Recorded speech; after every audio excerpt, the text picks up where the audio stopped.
Welcome back to Northwestern Voices. Today, my guest is Rod Nordberg. Welcome, Rod. Thank you.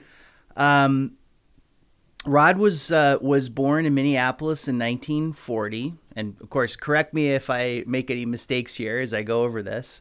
Rod had an extensive career as the editor and producer of numerous television documentaries and educational films in Chicago, Minneapolis, and Los Angeles, California as well. Rod is a graduate of Park Rapids High School. I'm not sure what year you graduated. 1957. 1957. He's also a graduate of the University of Minnesota down in the Twin Cities, and also studied at Pacific Lutheran University is that in Portland? Tacoma, Washington. Tacoma, Washington. And also holds a postgraduate degree from the Harvard Business School.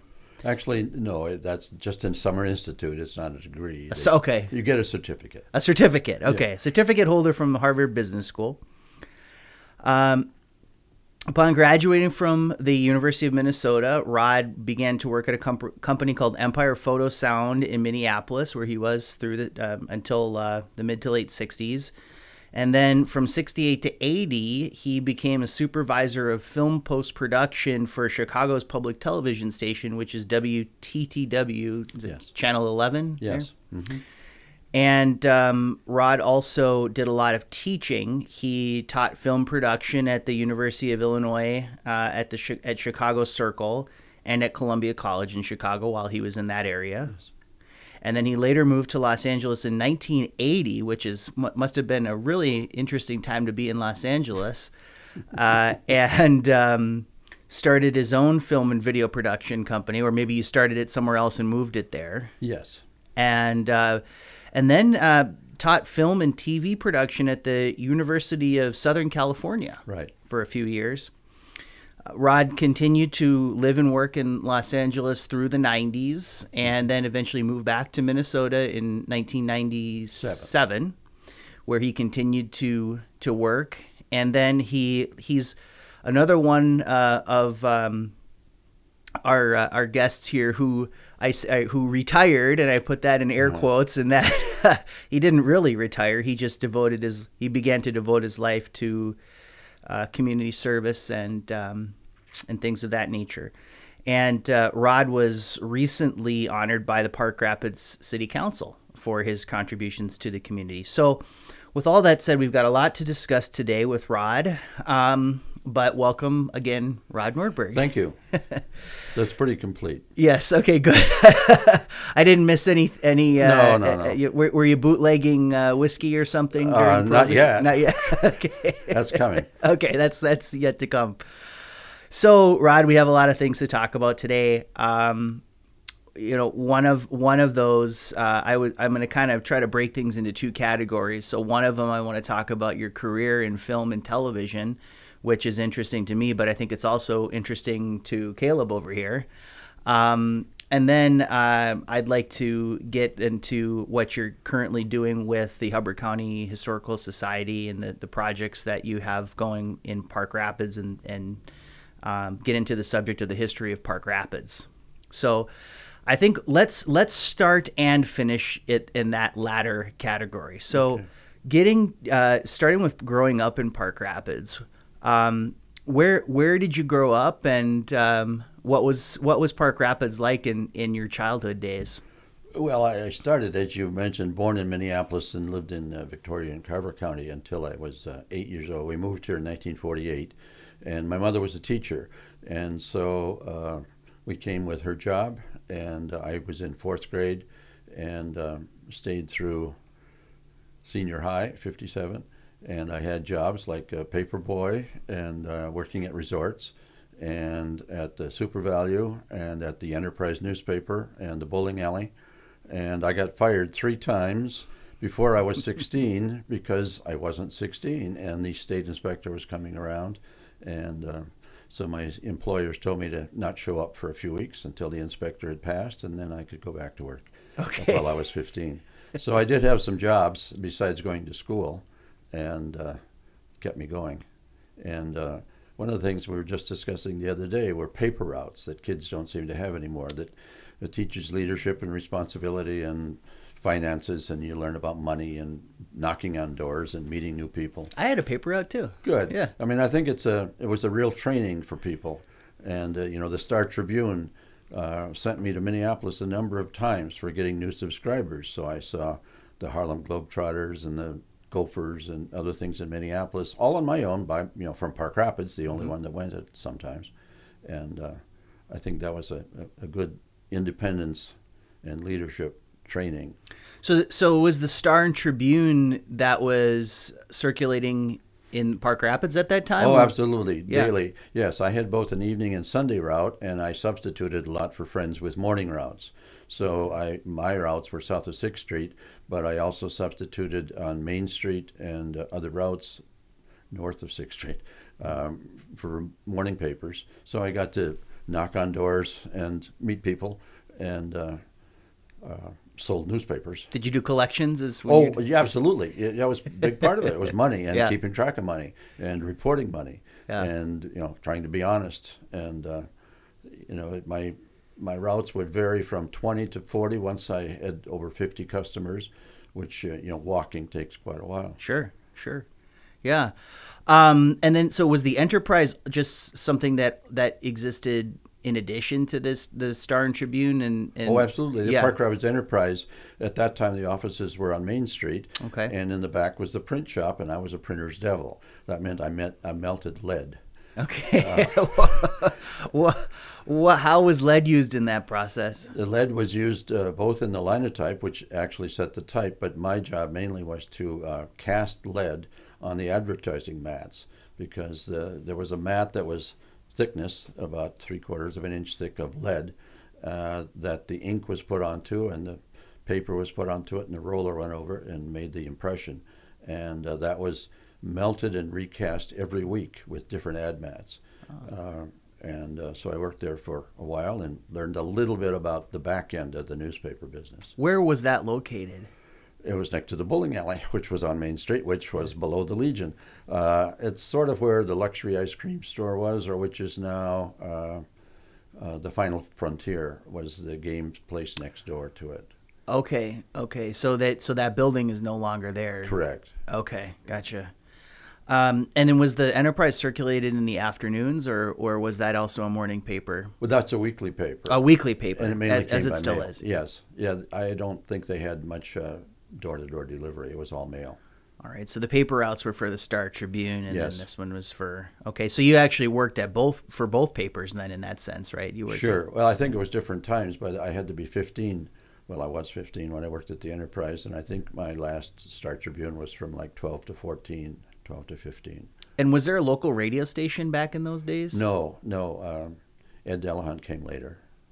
So were you able to get any kind of radio broadcasts up here? Yeah, the one station we got locally was Wadena, KWAD 920. And that was important. Afternoons, after my paper out, I would go home and listen to Bobby Benson and the B-Bar-B Riders, or some other cowboy program. And at night, the only program you could get was from, it was called Laredo, Texas. It was actually, the transmitter was in Mexico. It was a high voltage, high wattage broadcast from Mexico. And Chicago, once in a while, WLS you could get if the weather was right. And these were like the types of programs were Western serials and things like that? Or? In the daytime for kids.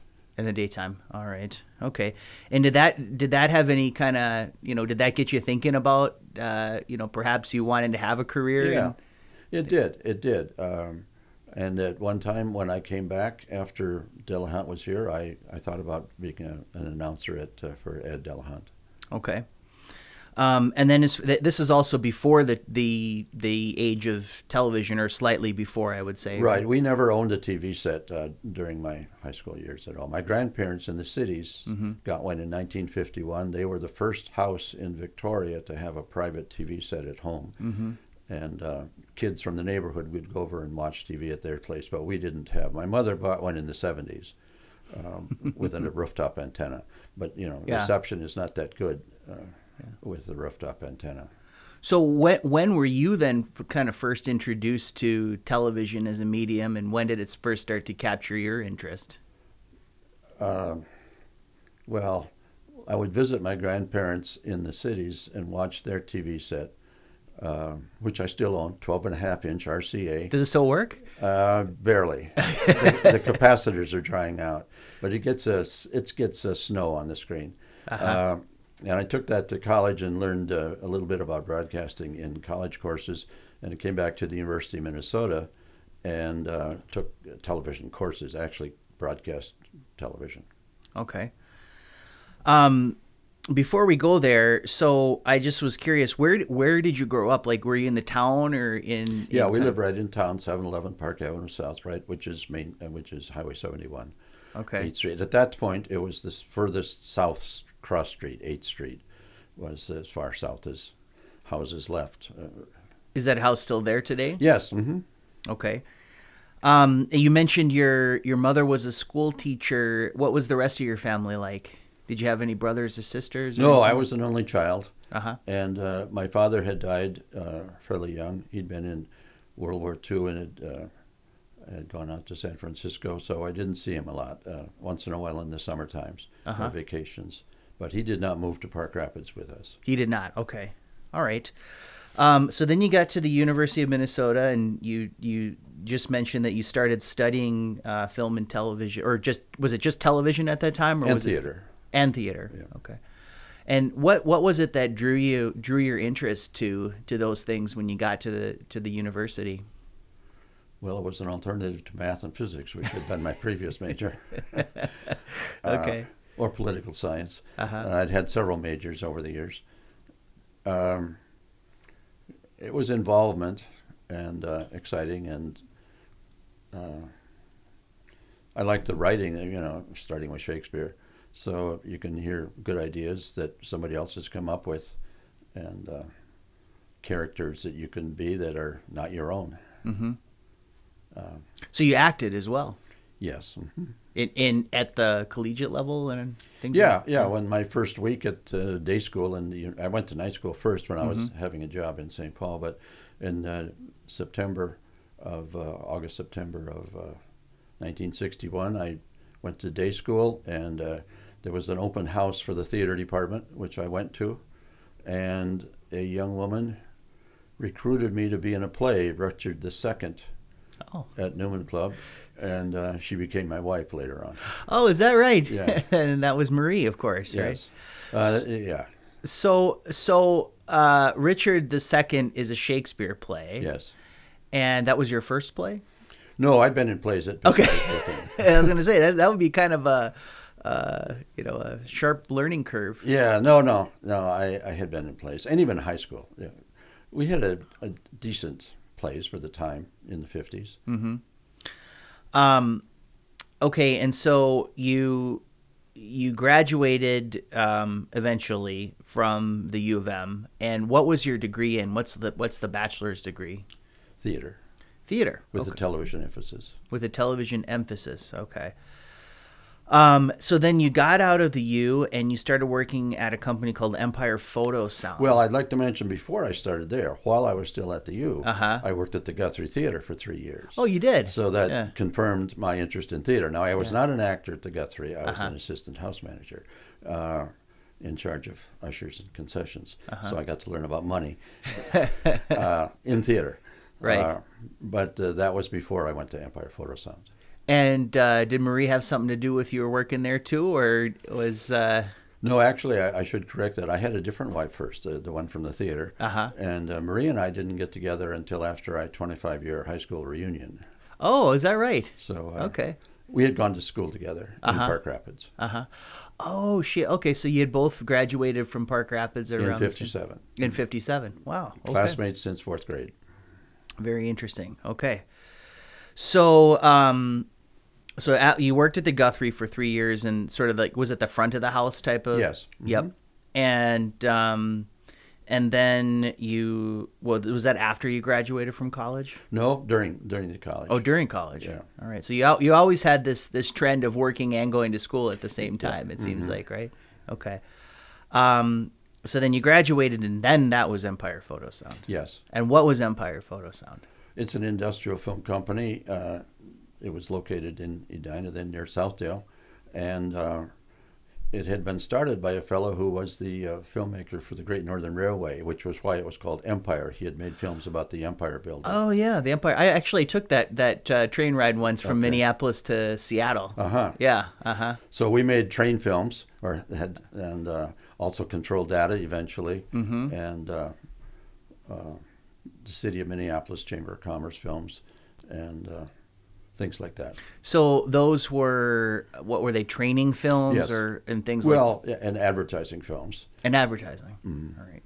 So what went into that? I mean, what was your job in? I was hired as an assistant editor, and then got to edit my own films. So is that more on the technical side of it? Of things? Absolutely. Yeah. Right. I didn't write any films there. Okay. So in those days, what does the job of film editor entail? A lot of splicing. Okay. And what's splicing? That's when you connect pieces of film together. The saying is the face on the cutting room floor. Well, that was my job, to put faces on the cutting room floor to shorten films. Okay. And in filmmaking, this was mostly 16 millimeter, there's both picture and sound separately. And so the story is that you're making 1,440 decisions a minute, because that's the speed of the film through the projector, 24 frames a second. And although you might be off plus or minus 1 frame, you're also doing sound decisions at the same time on the soundtrack. So picture and sound treated separately, and take a lot of time. One of the other sayings was that because there was so much winding and rewinding and splicing, which was physical, that it was 90% mechanical and 10% creative. But the fact that you're spending that much time on it meant you had a lot of time to make decisions. Now, digitally, things happen so quick that you've got to be on your toes, and your decision making is faster. So I guess I'm just trying to envision what this must have been like. So the film is shot, right? It's in the can, as they say, right? And then it's delivered to you, and you're sitting in some sort of a studio or a room, or a very tiny little cutting room. The cutting room. Yeah. Okay. And so somebody hands you what I'm imagining to be sort of like a large metallic disc or something or a case that has film in it. Reel of film. Reel of film. The other thing that's important is that you don't cut the original film. What goes through the camera, called the original, is printed to a work print, and you don't touch the original until after all the decisions have been made. And you shoot more than you're going to end up with on the screen. And in our case, because those editing films were usually scripted, it was about 10 to 1. Later I got into documentaries, which were 30 to 1 or 100 to 1. Now with video digital, it can be 200 to 1 or more. What do you mean by those ratios? That means you're talking usually about footage, and you shoot 100 feet for every 10 feet that end up on the screen. Or minutes. You might shoot 100 minutes for 10 minutes on the screen. Okay, I see. And that means there's a lot of outtakes and decision making that goes into selecting what's the final picture. So you're given these film reels, and then your job is to do what? First, you screen it to see what they look like. Okay. And you may be the first person who sees it after it's processed, because in the processing, which is done at an outside lab, film lab, they don't look at it either. They just run it through a machine. Sort of like developing a picture or something like that. It is. It's developed and then printed. And then the print is developed, and you get the work print.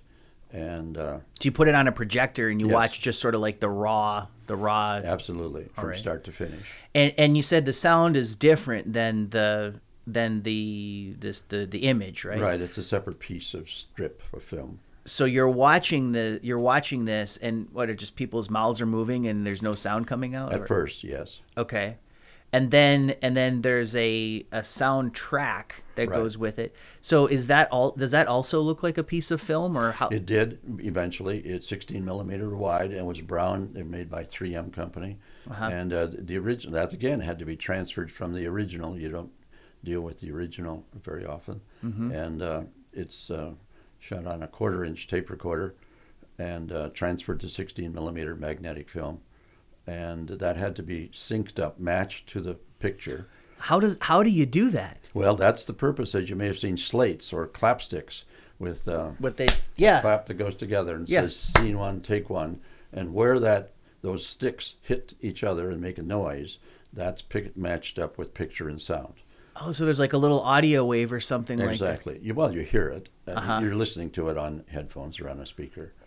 I always wondered about those things. So now, these days, when people are shooting film and all digital and the sound is being recorded simultaneously, that clap, what did you call it? A clapstick? Clapstick is probably more just a vestige so it's just more it's for show, but it actually had that functional purpose. Yeah.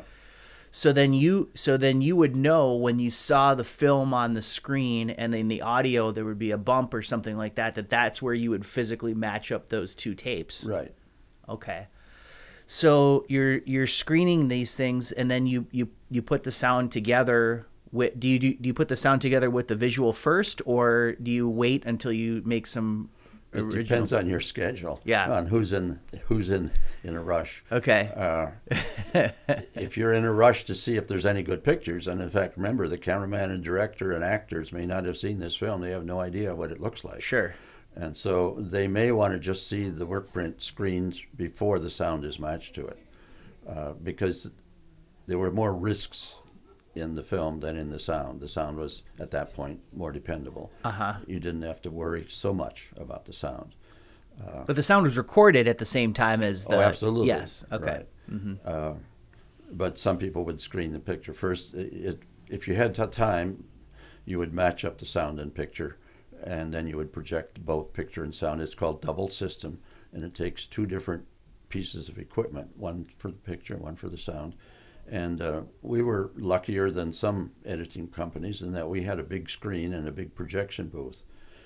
Some places do it on a moviola or an editing machine, which gives you a small picture like a television screen.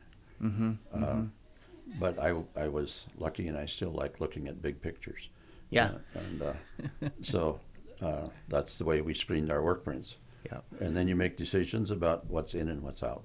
So if we're gonna, let's say we've got a 10-minute video or something like that, we decide we have to cut out minutes 6 to 8 or something like that.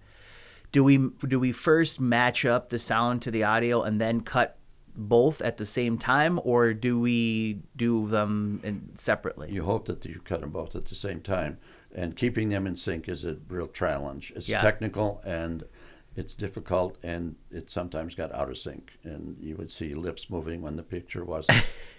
You seen that? I can just think of seeing some movies and older movies and things like that where it's not quite perfect. Yeah.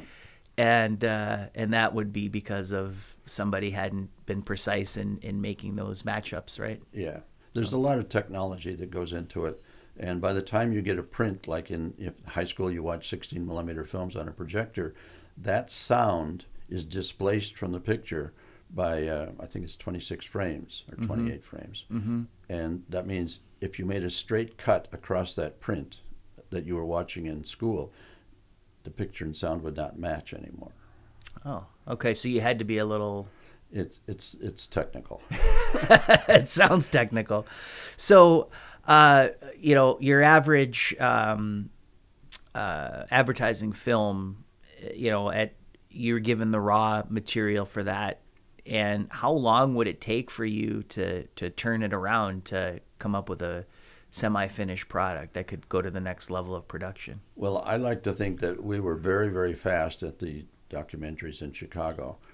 And to make a 30-minute documentary film, which was really only, at that point, 28 minutes long, or 28 minutes and 30 seconds, working very fast in editing only, might be done in 3 weeks at 50-hour weeks, 50 to 60-hour weeks. It's a lot of time to put in. Yeah, I worked a lot of 60-hour weeks.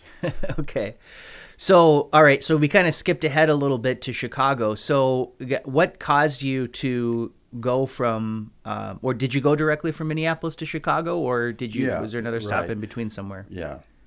I had friends that were living and teaching in Chicago, and I went and visited them, and I saw the TV station, and it seemed like an opportunity. So I moved from the cities to Chicago, and that was February of '68. It was very memorable because Martin Luther King was shot in the first few weeks that I was there. Oh, that's and right. that made a big impact at the station because we were in Chicago and covering news. Right. I did not do news editing. We did not have a news department in public television. Okay. So you went there to Chicago, and you were going to also work on the technical side of the production as well, for WTTW. Well, editing is the technical side. Editing, yeah. At any point, did you actually kind of switch over to the creative side and ever kind of make your own documentary films as sort of like the writer, the director, anything like that? I did several times in Chicago. Not for the station, although some of them ran at the station, but it was a full-time job being an editor for the stations on their productions. I made suggestions sometimes. Some of them got accepted. Some of them didn't. Most of them didn't.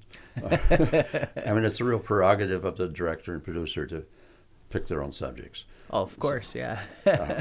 I was in the basement.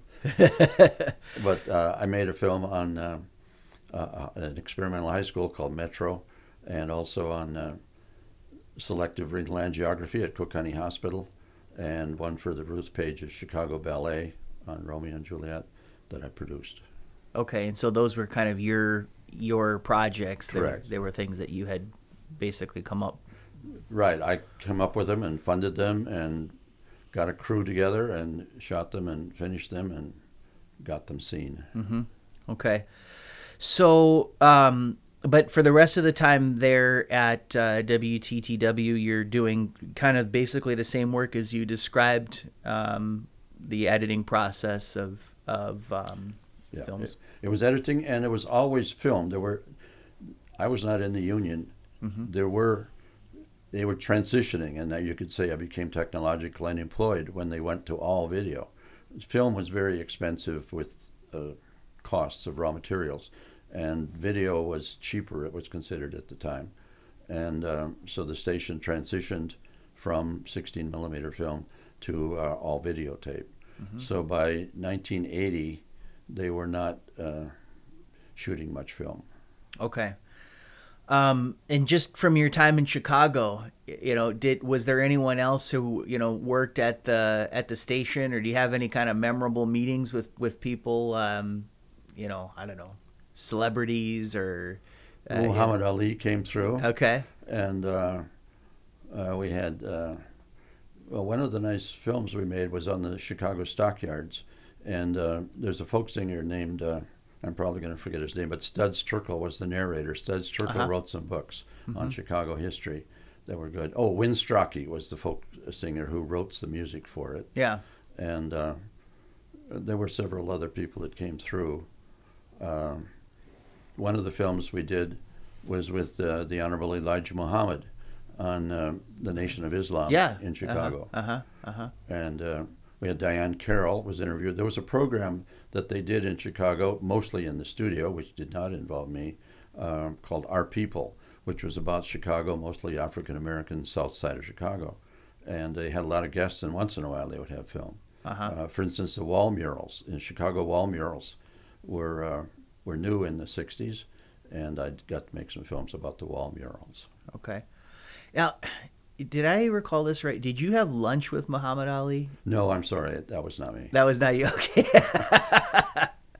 But you did get a chance to meet him. He was in the He was in the studio. Okay. Was he bigger than what you thought he would be, or did he kind of just appear to be? He had charisma. Yeah. You knew there was like an aura. Sure. And he had great voice, of course. Yeah. Okay, so WTTW starts to go to video around 1980, and at that point, So what? First of all, let me ask you, what is Hollywood East? What was Hollywood East? It was a company I formed just to produce those films. It Okay. needed a name other than my own, and it's a production company that I made. All right, and that was, you started that in Chicago. Yes. Okay, and I noticed that there was a neighborhood called Hollywood Park that was close to the WTTW studio there.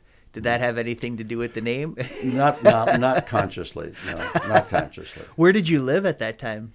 About 3 blocks from the station, and it's called the North Side of Chicago. Okay. It's close to Skokie Okay. and Evanston on the north side. Yeah, and that's Cubs territory, isn't it? Generally. Yeah. Okay. Yeah.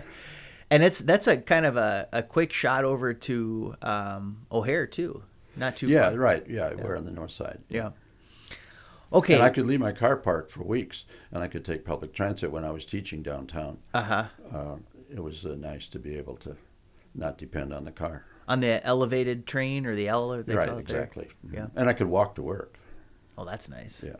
So how long did it take you to get into downtown Chicago from there on the L? Well, you should plan on half an hour, but you could make it in 15 minutes or less usually. Yeah. Did you enjoy living there? Oh, absolutely. Yeah. What were some of the things that you particularly enjoyed just about the lifestyle there, or the? Well, we had season tickets to the opera for a few years. Uh-huh. And there were other plays that would come through town. There was Second City. Uh-huh. And it was just... That's like John Candy and Bill Yeah, as a matter Murray. of fact, one of my series of films had Second City actors in it with John Belushi. Right. Yeah. He did skits. They wrote skits for the series. Uh-huh. Uh-huh. So just sort of like the cultural aspects of Sure. living in Chicago. Yeah, and being close to neighbors and And the food's probably not bad restaurants. either. Yeah, right. Greek and German. Okay, so then gets to be 1980, and you make another big move, Yes. and you get out to L.A. So what prompted that, and what did that move look like? I don't remember the details of it exactly. I heard there was an opening. I applied.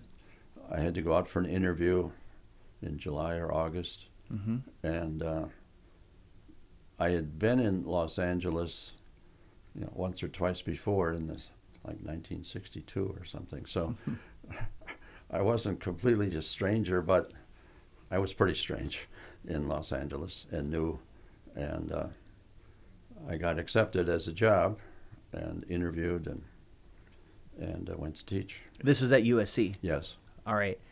And what was USC like in 1980?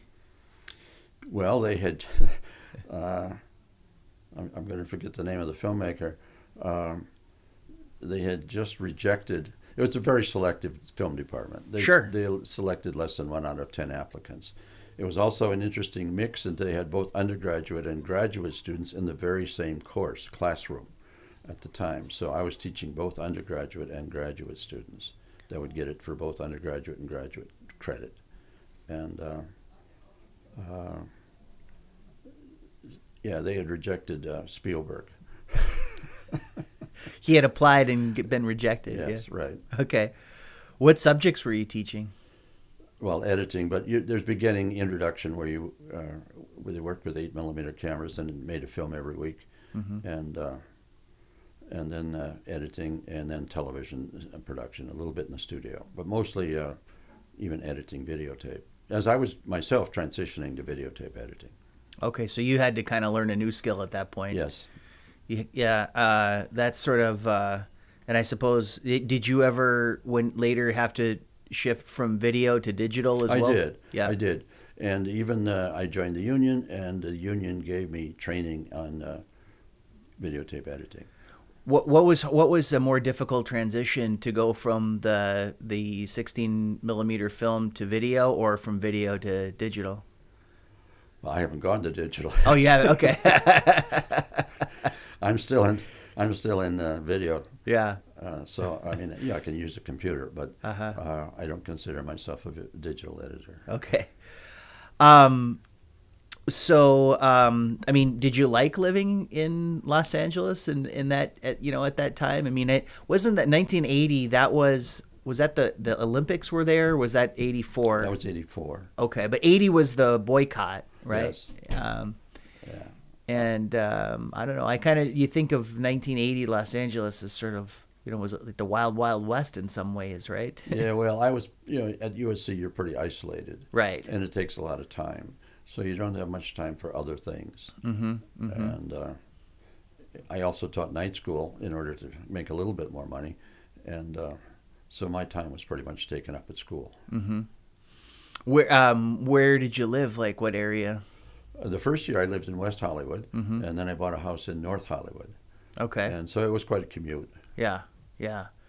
And where's USC located? Yeah, more or less the south side, like 40 blocks south, 4,000 south. Okay. Near the Museum of Science and Industry, and Mm-hmm. not quite to the stadium. And so it's on the south side, and I was north. Okay. So, I guess, and then you stayed in LA beyond just the time that you were working at USC. Yes. Yeah, I left USC and went to work in law offices, and also then freelance editing yet for the Chicago station. Okay. All right. And you were there for another, was it 10 years or so? Yeah, until 97. Until 97. 15 years. So you must have enjoyed it somewhat. Oh, yeah, Yeah, sure. uh-huh. Yeah. It's a relaxed lifestyle in some ways. Uh-huh. Uh-huh.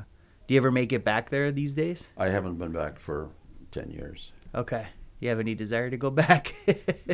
As long as I don't have to drive. The last time I went back, and my daughters drove. Yeah. And things had changed. So, I wanted to ask you about sort of filmmaking then, filmmaking now. It seems as though there's this prevalence of people that, everybody's got a cell phone, everybody's got, a camera, the ability to make, we were talking before about these, the short videos and things like that, and YouTube channels and everything else like that. Would you think it would be harder to make a quality film in this environment than it was back in the days of 16 millimeter film? And or what are some of the challenges that you think a young filmmaker who wanted to do quality work would have today without a lot of that technical understanding that would be necessary to do it back then? Yeah, you're right. I mean, the technical things have improved so much that it's easier to make a technically good-looking film. But by doing it so fast, you don't have the time to think about it. The mechanics of taking time that it used to do Mm-hmm. meant that you didn't waste your efforts on things that weren't going to work. And it seems like people were more concerned with the audience, and partly coming out of the Hollywood tradition, the Hollywood and this teaching at USC, you were concerned about the audience. It wasn't making films for yourself. Now, I taught at the University of Illinois in Chicago, coming out of an art school where you did make films for yourself as art projects. But the majority of people, filmmakers, considered an audience. And I think the time and the mechanics of setting things up, you got to deal with the idea. That was the beginning at USC too. The beginning classes didn't deal with technique; they dealt with ideas, and making sure it was an audience, that the audience understood what you were trying to do. So there was a little bit more planning that went into Much more, yeah. I think. Much more. Yeah.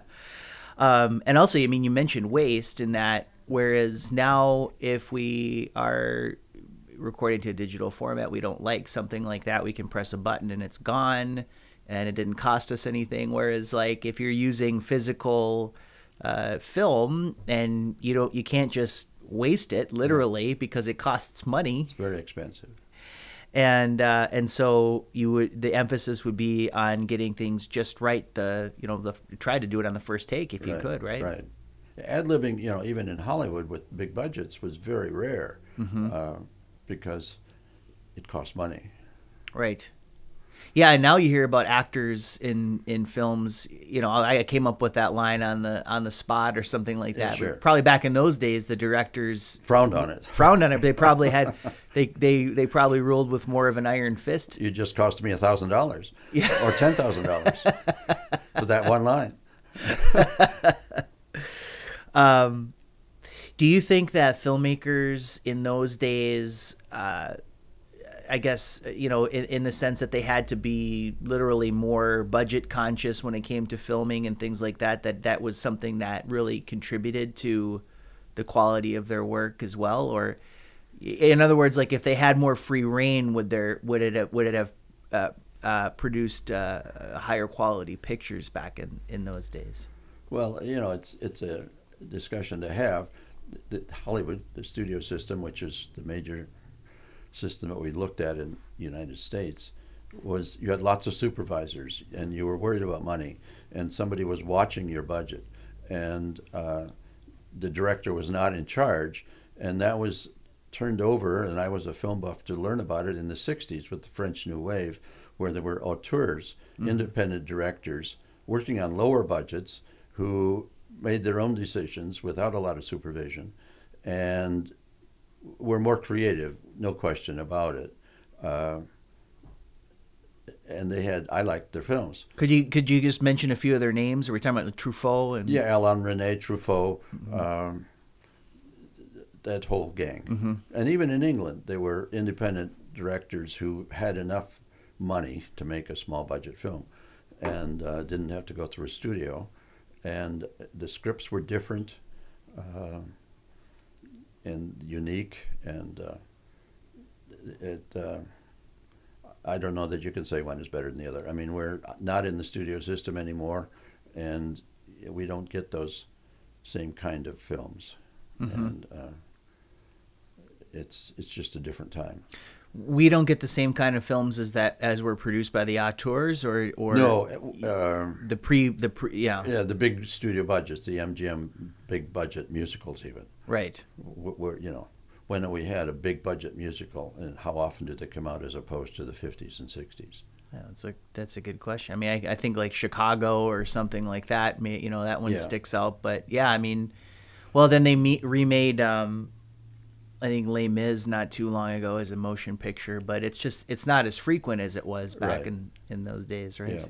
Yeah. Okay, and so what are some non-technical qualities that a filmmaker? You use the term auteur. I don't know if I'm pronouncing that correctly, but what are some of those qualities that someone who wanted to be more of the auteur style filmmaker would have to possess in your view? Well, in narrative films, it comes down to storytelling, and how much you're willing to use jump cuts or flashbacks, or instead of just nonlinear storytelling, and stream of consciousness. In other words, it's the same as in literature. There's very straightforward narrative, and then there's more poetic writing. It's just less restrictive. So it's the focus or the emphasis is more on the writing itself than, I guess, on writing, or you could have actors who are good ad-libbers and improvise and come up with things. John Cassavetes had that kind of film, but he was an independent filmmaker in America. What about things like shot selection or lighting and things like that? Are those the types of things that the filmmaker should be focused on, I guess, equally on par with the story? Or do you think once you have a good story, then pretty much everything sort of falls into place in terms of those other things? I think the good story pretty much determines it. And it looks different, and theater chains aren't going to want to run a film that's hard to see. You need light on faces, but other than that, it doesn't make that much difference. I just as we did the Hitchcock films. Yeah.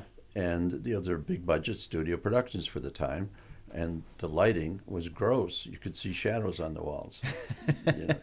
Good directors didn't put shadows on walls. good director, camera lighting directors.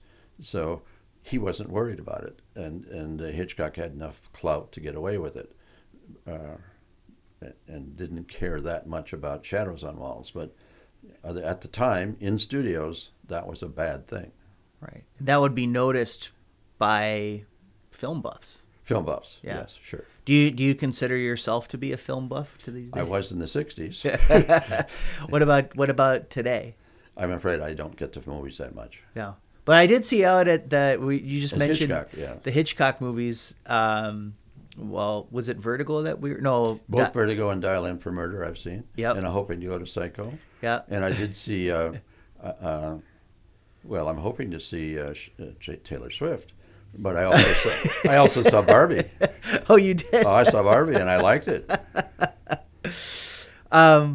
So, as somebody who's got a lot of experience as being both a film producer, director, working on the technical side, and also being a film buff, what kind of tips would you have for film appreciation for the average consumer? In other words, like what kinds of things should people be looking for in a film before they invest their time into watching it? Like I have my rules for movies is usually I say I like the movie if it's not too long and it's not too boring, you know. But then I don't have time. I mean, I want to make time to watch good movies, but I hate it. There's nothing I dislike more than when I start watching a movie and I just say, you know what, I don't like this movie, but I'm going to finish it. So I've wasted my time doing that. So I thought I'd ask you for some help with this. Yeah, I don't have any good rules on that. I like independent films that are more unusual and don't follow a formula. Mm-hmm. I also learned something new. I went to the Cannes Film Festival a couple of times where you got to see so many films, hundreds of films. Yeah. Maybe 5-6 films a day. That's least. In France, right? Yes, yeah. right. Mm-hmm. And I would come in late. I never come in late to movies. I dislike coming in late for anything, but especially movies. And I had to come in late. Sometimes I'd come in 5 or even 10 minutes late. And the movie was better by not seeing the first 5 or 10 minutes. You might not understand what was going on, but what was interesting. Mm-hmm. And that's, it's both shameful on me for being late, and it's both a problem for the director and the editor. Why didn't they cut off the first 5 minutes of the film? Yeah, I was going to say, why do you think that was? They felt they needed an introduction, and they needed to introduce characters. And it's not an understanding of what an audience can absorb. That is interesting. So what do they call that? There's a term for that, exposition. Sure. Right? So you think that, in a lot of films, there's too much exposition at the beginning. Right. Well, it was interesting the other night at the Dial M for Murder by Hitchcock. It was almost all talk for an awful long time. The whole movie. Yeah. Well, it was a play. Yeah. Yeah. But it was just people sitting down. There was no action. And yet it was good. Right. And he kept your attention. Now, I think that proves your point about the story being the main driver of whether a film's going to be good or not, right? It's the writing and the actors performed it well. Right. Because then if you look at the other extreme, you could have movies that have huge budgets, great effects, great lighting, no shadows on walls or anything like that. But then if the story's not there, then you say, where's the beef, basically, right? And part of the writing, it needs some emotion to identify, the audience needs to identify. Like Ken Burns' documentaries, some of his titles I would not be interested at all. But if I watch them, I get hooked on them. He's found a way to get material that draws me in, even though the title of the subject is pretty dull. Yeah. So even the Civil War, those were dramatic, and I wasn't that interested in the Civil War. Yeah, and it's just sort of the way he presents those stories. I mean, he's taking something as broad as the Civil War, but then he's making it into a series of individual stories and with human interest. Right. Reading those letters and things, absolutely. And tying the beginning of it to the end of it, where he's reading the letter, and then it turns out that the guy was killed or something like that, and it just tugs at the heartstring. But that's the kind of storytelling and expertise that he has in order to do something like that. I mean, there's really only one Ken Burns. Right. But it's the same technique that, Hitchcock or John Ford or some of the others that could tell stories and knew what was important. I find there to be fewer and fewer compelling stories that are being put out in movies today. And I am 46 years old, and I have been called a curmudgeon even though I'm 46.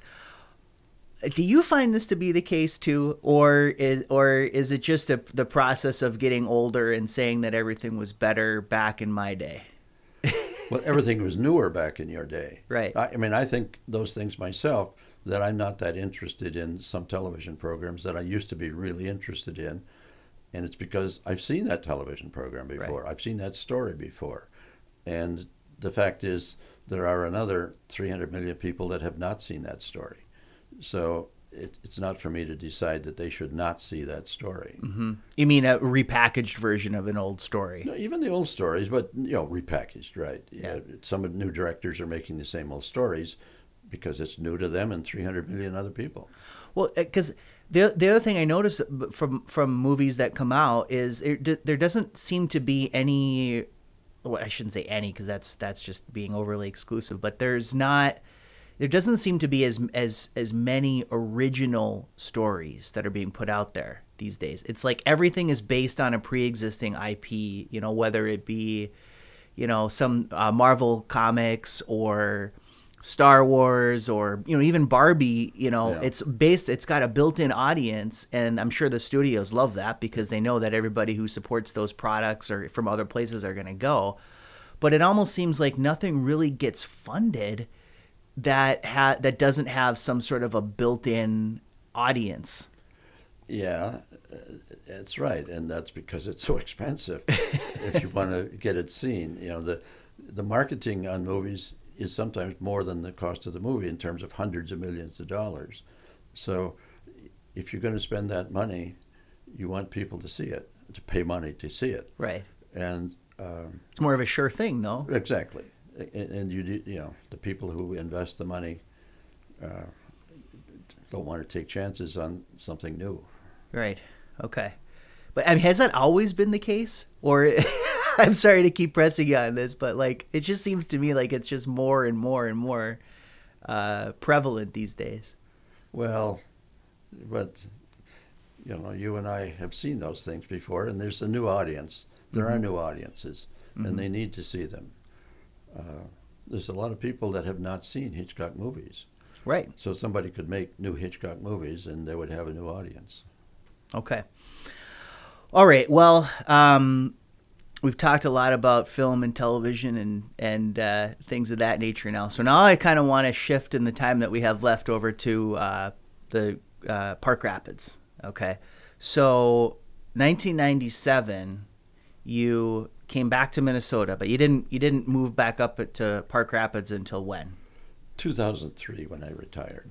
When you retired, okay.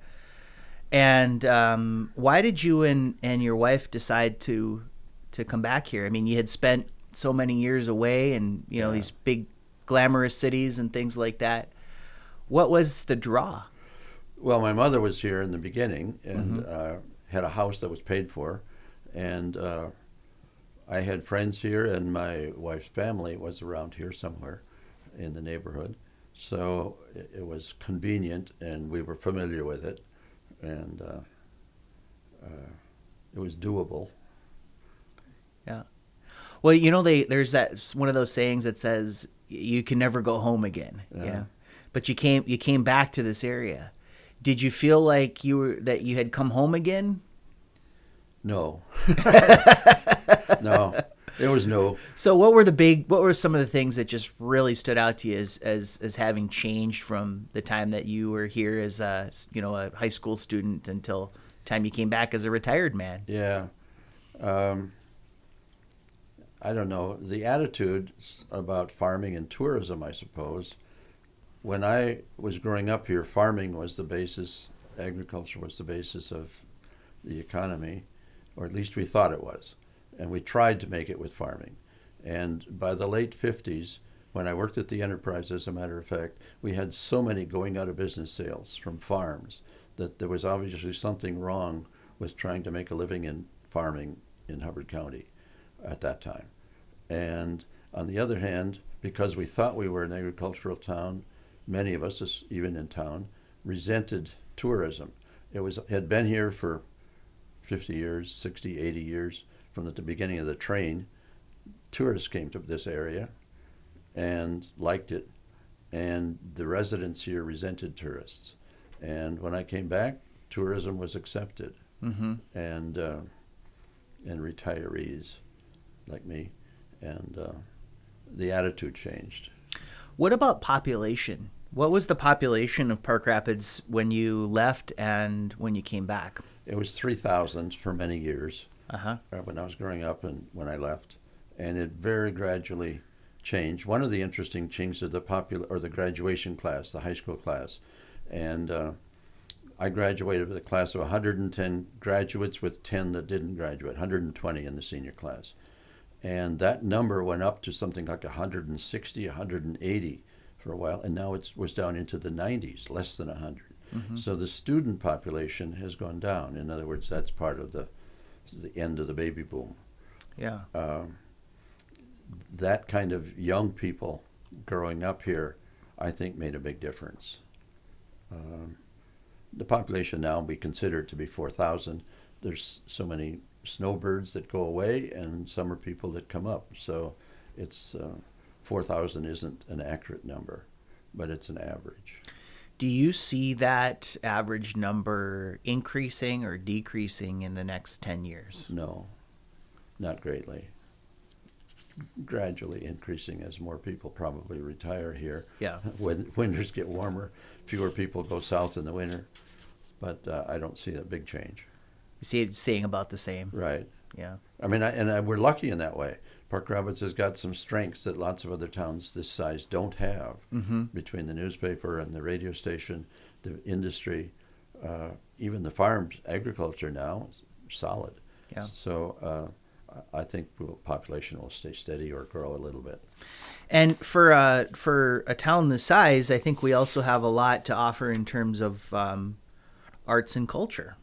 Yes. And you've been involved in that since you came back to Park Rapids and retired. I mean, I know you just stepped down from your position, but you had been on the board as, was it the treasurer of the Arts and Culture Advisory Commission or the Heartland Arts? Well, I'm on Heartland. Those are two different things. Those are two different things. Okay. I'm still on the Heartland Arts Commission, and I am treasurer, and I had been assistant, and that's active. We got at least 16 organizations that pay dues every year to help promote the area and get grants and do promotion. The Arts and Culture Advisory Commission I helped set up as a city commission some years ago. And you were actually on the city council at that time. Yes, yeah. I was on the city council. And we have that, which a number of towns do not have, and that helps guide things, especially for Main Street, and I'm proud of that. Yeah. Yes, we've got some strong cultural organizations that have been around for 20, 30 years. Yeah, and we talked to Paul Dove already about the Northern Light Opera Company and their residency at the Armory. But there's so much more than just that, right? I mean, what are some of the other arts and culture opportunities that we have here in Park Rapids? Well, the Heartland Concert Series has been going on for 30 years. And, well, like I say, Northern Light Opera has been on for over 20 years. The museum, Historical Museum, Historical Society, has been around for almost 90 years. And it now meets in the museum 5 months of the year. The Namath Art Center also has a gallery with both traditional and modern art, open 5 months of the year, and programs during the year. The school has good arts and theater programs, and there's a community band, community choir, a classic chorale. So there are a lot of things going on. Yeah. So are you still on the board of the Hubbard County Historical Society as well? No, I'm not on the board. You're not on the board, but you had been involved in it. Yes, I was involved, and I still talk to those people and volunteer. So what is the Hubbard County Historical Society? Well, it's an organization that tries to keep up and promote the history of the county and preserve some materials in the museum. It leases the building from the county commissioners. The museum, used to be the county courthouse, and it's now leased on a 5 or 10 year basis from the county to the Historical Society. When did that courthouse last function as the courthouse? 1974, 75. And then it was converted to historical building Over the next 2 years, yeah. What is the significance or purpose of preserving the history of a small town like Park Rapids or small county like Hubbard County? Like why is that something that's important to do? Well, the economic reason is that people are interested in it, and it draws tourists, or it brings people back, alumni. But there is historical reasons that you learn from the past. Just where are the sewer pipes laid? Mm-hmm. It would be nice to know. And there are other historical reasons to learn from the past, like the fair board. When was the fair started, and what was the purpose of the fair, and how have we changed?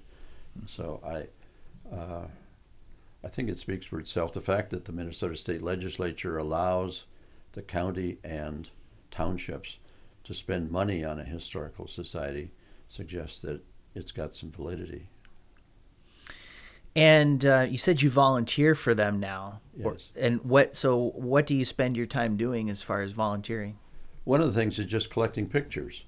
I have about 36,000 pictures on one computer, and other computers, hard drives, that are just for historical pictures of churches in Main Street and Emmaville and Hubbard and Dorset and schools and buildings and stuff like that. And you're digitizing those photos? Yes, they're scanned. Yes. So how do you come into possession of those types of photos? Some of them have been donated to the Historical Museum. Some of them I see in the enterprise and capture them. Mm-hmm. And with that website that we've talked about, You Might Be from Park Rapids, if people contribute information to. And you've also been involved in something called a history trail? Yes. We've gotten a grant several times from the Minnesota Historical Society to identify historic buildings in town. And originally the plan was just to put a plaque on the building with the building owner's permission. And that has since grown to having hired historians to develop a 200-word story about each of those 20-some historical sites around the building, around the town. Mm-hmm. And that will be available, probably online, with a QR code from the plaque that we intend to put on the buildings. Oh, so they're not going to be the bronze plaque? It won't have all the writing on it. The writing, okay. But it'll have probably, the QR code so people can go with their phone and scan. Established, right. Yeah. Established date and a little bit of history, a couple lines of history, and then a way to get to the history, which will be online and available to the public as a tour. And you can promote it on a piece of paper as a walking tour. And when do you think that's going to go into effect? The research has been done, and it's a matter of getting money from the grant to buy the plaques. Okay. So just briefly on Park Rapids, Rod, we haven't really gotten into any of the substance of it, but I just wanted to cover a few basics here. When was the town founded? It's considered to have been founded about 1880. There was a man who came to town in 1879 and actually plotted or built a shanty, it was said, on Main Street in 1880. And what was his name? I'm going to forget his name. It wasn't incorporated until 1890. So, but 1880 was considered by most people the origin, and so the 100th anniversary of the town was in 1980. Okay, and why did he found Park Rapids? That's not absolutely clear, but there's water. There was fresh water in the river, Fishhook River. And one of the nice things about the town is that we're on the edge, the western edge of the forests and the eastern edge of the prairie. So it's a transition. We've got lots of lakes, and yet you also have flat land for farming. And so it was hoped that it would become good farmland, and people were moving north. And there was also, of course, at the beginning, well, the very beginning were fur trade, and there was lots of animals. But then it became logging, lots of trees, and as the railroad extended, you could ship logs. At first, the logs went down by the rivers, and then by train, and then agriculture took over, farming with fields. So the flat fields in the prairies were a good place, and then you also had the woods for hunting. Mm-hmm. And what was here before? Before this person came and founded the town. What actually existed in this area before then? Well, there have been people here for well over 1,000 years. Right. And I don't know the name of the original people that remains have been found in Itasca Park. The mounds have found people over 1,000 years ago. But it originally, as some people don't realize, was Dakota property territory. Mm-hmm. And the Dakota were gradually pushed south and west by the Anishinaabe, Ojibwe, who moved west from Michigan and Wisconsin. So this was really Chippewa Ojibwe territory for became decades. That. Yes. Yeah. But originally it had been a Dakota. Yes. Okay. Like all of Minnesota, really.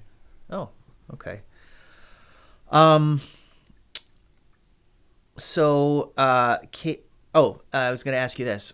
The town is called Park Rapids, but there are no rapids. Where are the rapids? Well, I think there must have been rapids originally, and you can see that the water drops in the Fisher River, and it's right located, or would have been located, where the dam is now in town.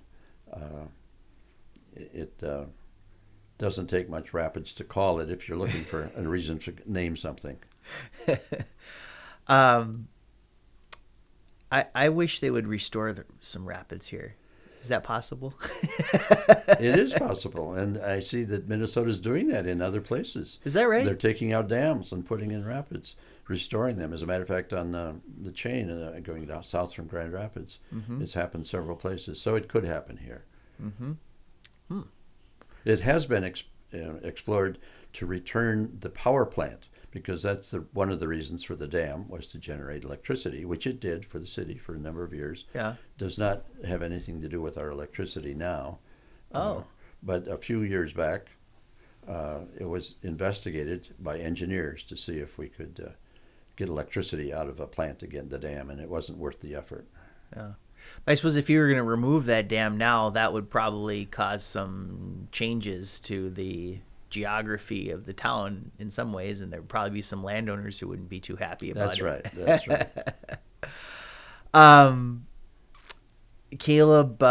Caleb's dad's a pastor at First Baptist, and we're both members there. So we understand that you did a little bit of research on the church and saw that it was one of the older churches in town. Absolutely, absolutely. And where was the original church?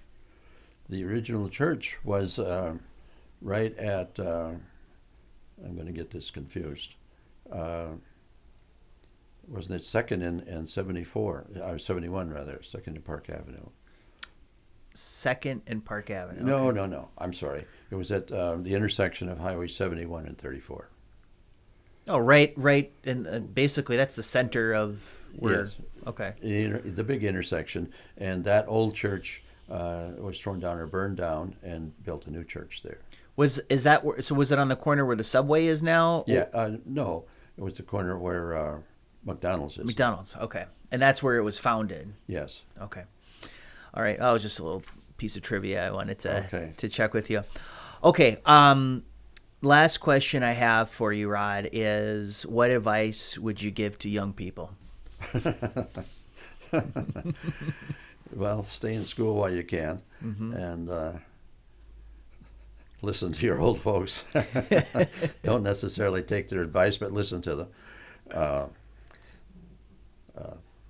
There's lots of opportunities. Oh, one of my big things is avoid binary thinking. I like to make that little sermon. What does that mean? That means that do not think that there's only yes, no, right, wrong, good, bad, new and old, cold and hot. There are variables. There's lots of variation. And you have lots of choices, more than yes and no. And once in a while, you have to say no, but usually there's some alternative to yes or no, right or wrong, good or bad. And that's what ends up with compromise and good in politics, and it's good in life. Mm-hmm, mm-hmm. Well, Rod, you certainly discussed a lot today, and thank you for your time. I'm sure we probably could do 10 of these with all the different things that you've been through in your life, but I want to say thank you for coming here today, and hope that maybe sometime in the future we could have you back. Okay, well, thank you. It's been interesting. Yeah. I can't say that I knew all this off the top of my head, but it came back. Well, that's kind of the fun of it. Yeah. Memories. Thank you. All right. Thank you, Rod Nordberg.